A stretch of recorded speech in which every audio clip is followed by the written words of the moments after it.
শান্তিপূর্ণ সহাবস্থানের নির্দেশ। তত্ত্বাবধায়ক সরকার পদ্ধতি এদেশের গণতান্ত্রিক ব্যবস্থাকে করেছে আরও সুসংহত, যা বর্তমান বিশ্বে এক অনুকরণীয় দৃষ্টান্ত। বিগত 5 বছর 4 দলীয় জোটের সফল শাসনামল পূর্তি শেষে সাংবিধানিক প্রক্রিয়ায় তত্ত্বাবধায়ক সরকারের কাছে ক্ষমতা হস্তান্তরের ঠিক আগ মুহূর্তে ঘটল এমন এক নারকীয় ঘটনা, যা দেশ ছাড়িয়ে সারা বিশ্বের শান্তিকামী মানুষকে করেছে নির্বাক। নারকীয় হত্যাকাণ্ড, সন্ত্রাস, নৃশংস হামলার মাধ্যমে আওয়ামী লীগ আবারও প্রমাণ করল খুন, রাহাজানি আর সন্ত্রাসের মাধ্যমেই আওয়ামী লীগ ক্ষমতায় যেতে চায়। 28 অক্টোবর বায়তুল মোকাররম মসজিদের উত্তর সড়কে আয়োজিত জামায়াতের সমাবেশে যে হামলা চালানো হয় তার সচিত্র প্রতিবেদন বিস্ময় আর ক্ষোভের সাথে টিভি চ্যানেলগুলোর মাধ্যমে প্রত্যক্ষ করেছে বিশ্বের কোটি কোটি মানুষ। তারা দেখেছে আধুনিক সভ্য পৃথিবীতে বিচরণকারী আওয়ামী রূপী একদল পিশাচের নারকীয় হত্যাযজ্ঞ। জামাত কর্মীকে ধরে নিয়ে বেদম লাঠিপেটা করে প্রকাশ্য দিবালোকে এভাবে মেরে ফেলল তারা। এ দৃশ্য টেলিভিশনে দেখে অনেকেই জ্ঞান হারিয়েছেন।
একজন জীবন্ত রাজনৈতিক কর্মীকে এভাবে লাঠিপেটা করে মেরে ফেলার দৃশ্য কত অমানবিক, হৃদয় বিদারক, মর্মস্পর্শী তা অনুভব করেছে কোটি কোটি টেলিভিশন দর্শক আর উপস্থিত লোকজন। যাদের ভিতর সামান্যতম মানবিকতা আছে তাদের দ্বারা কিভাবে এটা সম্ভব? এসব ঘটনায় প্রমাণ করে আওয়ামী লীগ গণতন্ত্রে বিশ্বাস করে না। আওয়ামী লীগ ফ্যাসিবাদী একটি দল, যারা পেশি শক্তি দিয়ে অন্যের গণতান্ত্রিক অধিকারকে দলিত মথিত করে পিষে ফেলতে চায়। এ সন্ত্রাস দেশবাসীকে স্মরণ করিয়ে দেয় আওয়ামী লীগের 72 থেকে 75 এবং 96 থেকে 2001-এর শাসন আমলের দিনগুলোর কথা। গত 28 অক্টোবর 4 দলীয় ঐক্যজোট সরকারের 5 বছর পূর্তি শেষে সাংবিধানিক উপায়ে তত্ত্বাবধায়ক সরকারের কাছে ক্ষমতা হস্তান্তরের কথা ছিল। কিন্তু দুর্ভাগ্যজনকভাবে আওয়ামী লীগ নেতৃত্বাধীন 14 দলীয় জোট ঢাকা সহ সারা দেশে নজিরবিহীন ভাঙচুর, অগ্নিসংযোগ, নৈরাজ্য সৃষ্টি এবং নৃশংস হত্যাকাণ্ডের মাধ্যমে শান্তিপূর্ণ উপায়ে ক্ষমতা হস্তান্তরের সাংবিধানিক প্রক্রিয়াকে বাধাগ্রস্ত করে। অন্যদিকে সন্ত্রাসের জননী শেখ হাসিনার নির্দেশে তার গুন্ডা বাহিনী 28 অক্টোবর জামাতের শান্তিপূর্ণ সমাবেশে লগি, বৈঠা, আগ্নেয়াস্ত্র, বোমা হাতে ঝাঁপিয়ে পড়ে হত্যা করেছে জামাত শিবিরের নেতাকর্মীরা। 27 তারিখ থেকে 30 তারিখ পর্যন্ত আমরা রাত দিন এইখানে দখল করে থাকবো। আগামী দিনের কর্মসূচি লগি, বৈঠা, চোর নিয়ে জামাত ইসলামী বাংলাদেশ জাতীয় সংসদে প্রতিনিধিত্বকারী একটি ইসলামী দল। 4 দলীয় জোটের অংশীদার হিসেবে জামাত ইসলামী বাংলাদেশ জোট সরকারের মেয়াদ শেষে 28 অক্টোবর বায়তুল মোকাররমের উত্তর সড়কে এক সমাবেশের আয়োজন করে। এখানে আওয়ামী লীগ বা 14 দলের পূর্ব ঘোষিত কোনো কর্মসূচি ছিল না।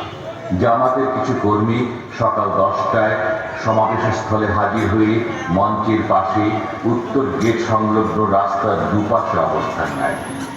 এরপর পরে লগি, লাঠি, বৈঠা ও আগ্নেয়াস্ত্র হাতে আওয়ামী লীগের একটি মিছিল থেকে পল্টন মোড়ে অবস্থানরত জামাত কর্মীদের উপর হামলা চালানো হয়।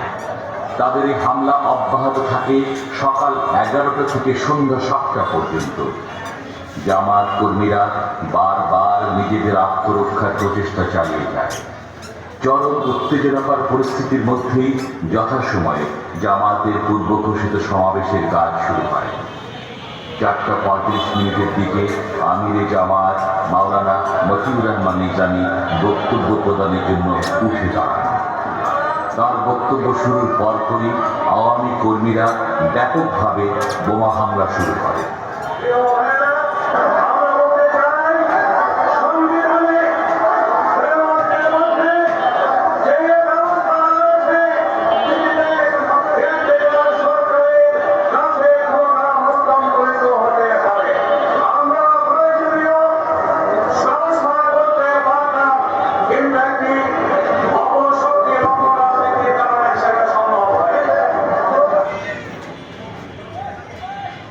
যারা তাদের বিবেককে কাজে লাগান, সত্যের পক্ষে থাকেন সব সময়, ঘটনার পুঙ্খানুপুঙ্খ বিশ্লেষণে যারা একান্ত আন্তরিক, সর্বোপরি মুসলিমের পক্ষে যাদের অবস্থান, সেই সব বিবেকবান মানুষের জন্য আমাদের আজকের এই উপস্থাপনা।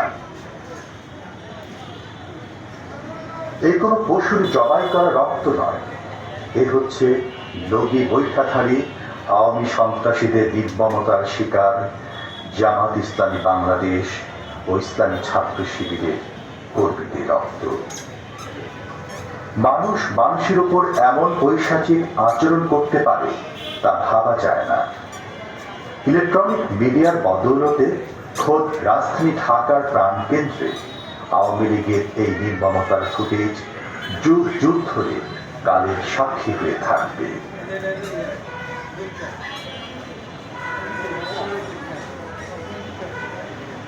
28 তারিখ সরকারের 5 বছর সফল পূর্তি উপলক্ষে জামাত বায়তুল মোকাররমের উত্তর গেটে সমাবেশের আয়োজন করে। বায়তুল মোকাররমের উত্তর গেটে জামাতের পূর্ব নির্ধারিত সমাবেশ সফল করার জন্য সকাল থেকেই জামাত স্টেজ বানায় এবং সেখানে কয়েকশো কর্মী সমবেত হয়। জামাতের সমাবেশ ছিল বিকেল 3টায়। আওয়ামী লীগ 27 তারিখ রাতে তাদের কর্মীদের জড়ো করতে থাকে এবং সকালে কয়েক হাজার কর্মী পল্টন এলাকায় সমবেত হয়। পল্টন ময়দানে যাত্রাপথে উত্তর গেটে জামাতের সমাবেশের দিকে অগ্রসর হয়ে মঞ্চ দখলের সর্বাত্মক প্রচেষ্টা চালায় তারা।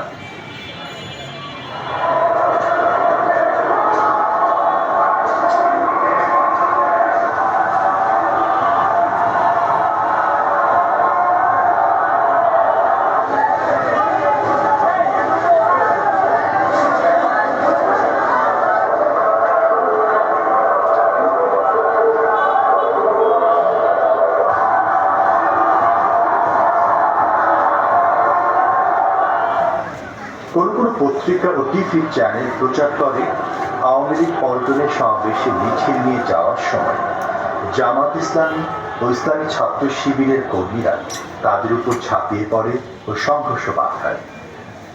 যে কোনো বিবেকবান ও সচেতন মানুষ মাত্রই বুঝেন 5 বছর পূর্তি উপলক্ষে জামাতের সমাবেশ সফল হওয়া রাজনৈতিকভাবে যেখানে গুরুত্বপূর্ণ, সেখানে আওয়ামী লীগের লগি বৈঠাধারী কর্মীদের সাথে সংঘর্ষে জড়িয়ে পড়া কোনো যুক্তি থাকতে পারে না। প্রকৃত সত্য হচ্ছে কয়েক হাজার আওয়ামী লীগের কর্মী পল্টন মোড় থেকে জামাতের সমাবেশের জন্য নির্মিত মঞ্চ দখলের জন্য এগিয়ে যায়। জামাত কর্মী যান বাজি রেখে তা প্রতিহত করে।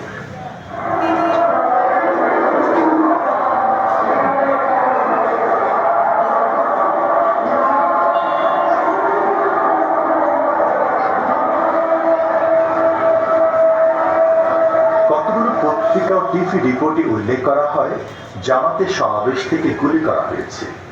পরের দিন একটি ছবির নিচে লেখা হয় শিবিরের অস্ত্রধারী ক্যাডার গুলি করছে আওয়ামী লীগের উপর। কিন্তু খেয়াল করুন এই ছবির স্থান কোথায় তা লেখা হয়। এমনকি ব্যাকগ্রাউন্ড উপর নিচ দিয়ে ইচ্ছাকৃতভাবে কেটে দেওয়া হয়েছে যাতে বোঝা না যায় ঘটনাটি কোথায় ঘটেছে। প্রকৃতপক্ষে 14 দলের মিছিল থেকে গুলি করা হয়। এই ফুটেজটি পল্টন থেকে ধারণকৃত। দেখুন লগি বৈঠা মিছিলের বাস থেকে গুলি করছে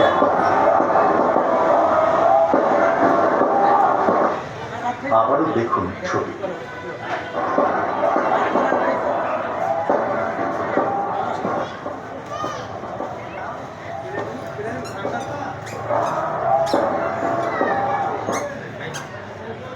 পুনরায় দেখুন।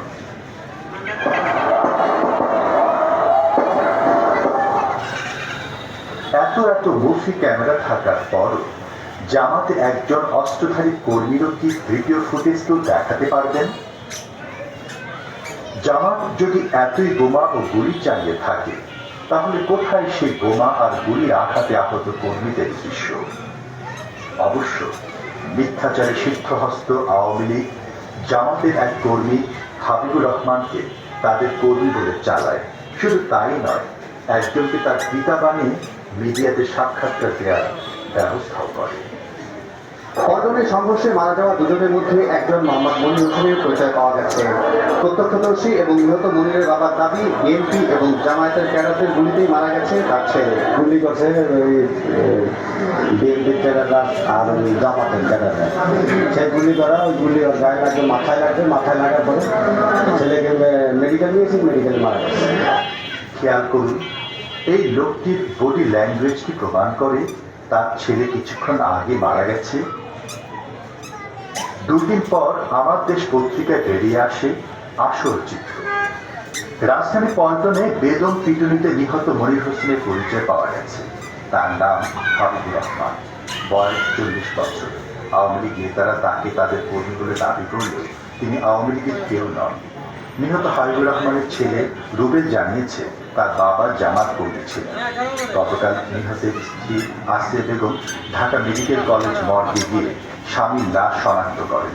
হাসপাতালে মৃত্যুর পরপরই নিহতের নাম মনির হোসেন বলে পিতা পরিচয় দানকারী নুরু মিয়া কেন এই বিভ্রান্তি ছড়িয়েছে তার কাছে জানতে চাইলে সে এর কোনো শরত দিতে পারেনি। এদিকে স্বামীকে হারিয়ে আসিয়া বেগম এখন পাগল প্রায়। হাজারীবাগ রিক্সা শ্রমিক লীগের সভাপতি নুরু মিয়া নিহত হাবিবুর রহমানের লাশকে নিজের সন্তান মনির হোসেন বলে পরিচয় দেয়। সে 48 নম্বর ওয়ার্ড আওয়ামী লীগ কর্মী বলে হাসপাতালে উপস্থিত সাংবাদিকদের জানায়। এরপর সে আর লাশ নেওয়ার জন্য মর্গে যায়। গতকাল মোবাইল ফোনে তার সঙ্গে যোগাযোগ করা হলে সে এ ব্যাপারে কোনো শরত দিতে পারে, শুধু জানিয়েছে আমাকে যা করতে বলা হয়েছিল আমি তা করেছি। এরপর বিবেকবান মানুষ কি বলবেন? আওয়ামী লীগের মিথ্যাচারের কি কোনো শেষ নেই? জামাতের সভামঞ্চের আশেপাশে কোনো দোকান বা প্রতিষ্ঠানে জামাত কর্মীরা হামলা করেছে তা কেউ দেখাতে পারবে না। আওয়ামী লীগ শুধু জামাতের সমাবেশে হামলা করেনি, আশেপাশের স্থাপনা, ব্যবসা প্রতিষ্ঠানেও তার হামলা করেছে।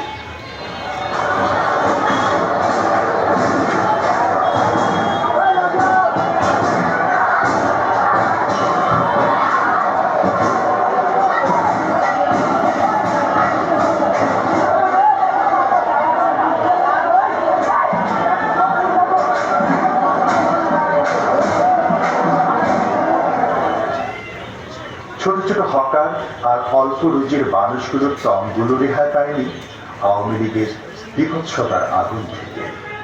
এত বড় নৃশংসতা, হামলা আর প্রাণহানির পরও জামাতের পরিচ্ছন্ন গুছালো সমাবেশ প্রমাণ করে জামাত শান্তির পক্ষে। নেতৃবৃন্দের বক্তৃতায় ছিল না কোনো উস্কানিমূলক কথাবার্তা। আমরা বলতে চাই, তাদের অপরাধীদের জবাব ইনশাআল্লাহ আমরা ভারতের মাধ্যমে দিব। আজকে এই সমাবেশ সফল করার পরে আওয়ামী সন্ত্রাসীদের হাতে জাহির সহ তিনজন রয়েছে আন্দোলন করেছে, শতাধিক আহত হয়েছে। তারা কোনো উস্কানিতে আপনারা উত্তেজিত হননি, যে ধৈর্যের পরিচয় দিয়েছেন। ইনশাআল্লাহ আমরা ধৈর্য সহনশীলতার সাথে আওয়ামী অপরাধীদের মোকাবেলা করে জাতীয় জোটের পক্ষে এদেশের জনমানুষের নীরব ব্যাপক বিপ্লবের মাধ্যমে আমার দলকে ক্ষমতায় এনে ছাড়ব। আমাদের যে কয়েকজন ভাই শাহাদত হয়েছেন তাদের শাহাদত কামনা করে কবুল করার দোয়া করে আমি আগামী এই জাতীয় জোটের বিজয় নিশ্চিত করার পক্ষে প্রয়োজনীয় ভূমিকা পালনের আহ্বান জানিয়ে আমার শেষ করছি। আল্লাহ হাফেজ। বাংলাদেশ জিন্দাবাদ। আমিরি জামাত মৌলানা মতিউর রহমান নিজামীর বক্তব্যের শেষের দিকে আবারও চালানো হয় বোমা হামলা। এই হামলার মাঝেও মৌলানা নিজামী কর্মীদের উত্তেজিত করার মতো কোনো বক্তব্য দেননি, যার সাক্ষী সেদিনের উপস্থিত সাংবাদিক ও জনতা।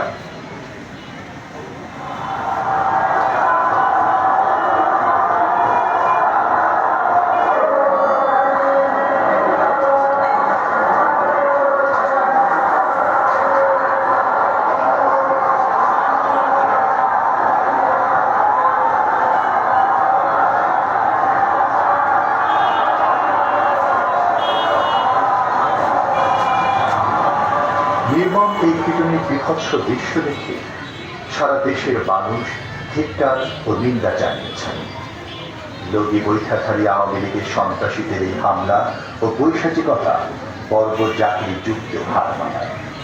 এবং সভ্যতা মৃতের বুকের উপর লম্ফন, লাঠি মারা আর নৃশংসতা দেখে আগামী প্রজন্ম কি শিখবে?